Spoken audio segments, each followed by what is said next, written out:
Hello, Dorothy, and everyone else. Welcome to my invitational speech. Today I have my siblings with me. Say hello. These were the only two contestants I could find that would actually listen to my speech, so here we go. Alright guys, so I'm Braley, and today I really want to introduce to you guys something that I find very enlightening and important.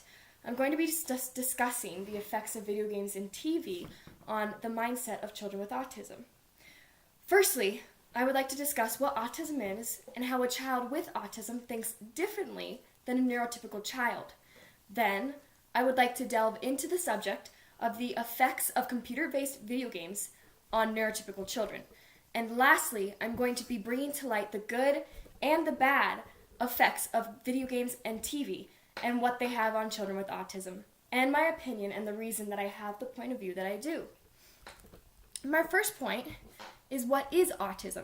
Well, autism, or autism spectrum disorder, also called ASD, as according to Autism Speaks website, is a range of conditions characterized by challenges with social skills, repetitive behaviors, speech and nonverbal communication, as well as by unique strengths and differences.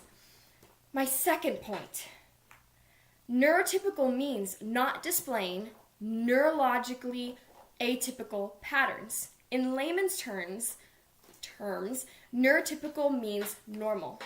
Video games, TV, and animations have amazing benefits with neurotypical children.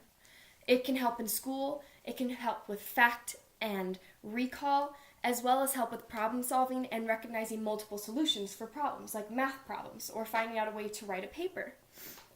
Animations can also provide children with real-world problems and situations and give them the opportunity to understand them and see them in a real-life stance. Animations can also give a visual representation to many kids that benefit them educationally and mentally, especially if they are a visual learner like me and require visual aid. My third point, which is probably the most important point of this speech, which I really want to stress, is that when it comes to understanding autism, one must first understand the mindset difference between a neurotypical child and a child with autism. A child with autism can find it very hard to identify between the differences of fictional and reality. That being said, they can find it very hard to determine what is real and what is fake in real-life video games and TV or television shows.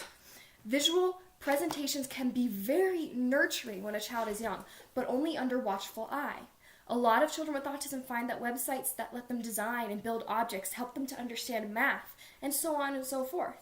But an overdose of video games and TV for autistic children can lead to lethargy and tantrums, and there is evidence that even 30 minutes of video game time can decrease a child's mobility and want to learn. And as Ruland says, there was no significant improvement of physiological health and functional performance while playing video games and after playing video games. My fourth point, being why I stand on this subject, is because of this evidence that I strongly believe that keeping children with autism off the tablets and on the playground is the best way to teach your ASD child how to distinguish the difference between reality and fiction and help them to keep from becoming lethargic and grumpy and ready to learn. Thank you guys for listening to my speech, and I hope you tune in next time.